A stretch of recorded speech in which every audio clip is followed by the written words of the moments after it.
Hi everyone, my name is Suman and welcome back to Soft Skills Studio.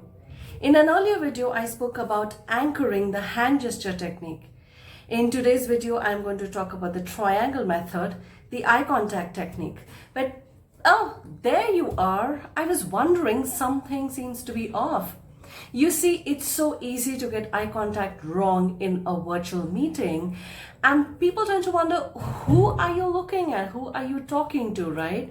So which is why I have a very simple tip today to help you get your eye contact right when you are in a virtual meeting or in a webinar. So what is the triangle method? You begin by looking right at people in the camera of your device. You look at yourself, and then you look at somebody else on the screen. And then you go back to looking at the camera, you look at yourself, and you look at somebody on the screen.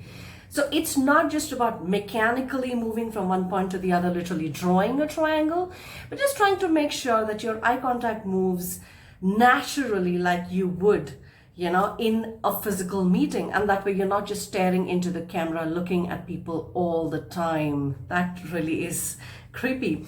So I hope this tip helps you get the eye contact right. So when you get your eye contact right, you get your hand gestures right, you appear to be a very normal, natural speaker, even in virtual meetings.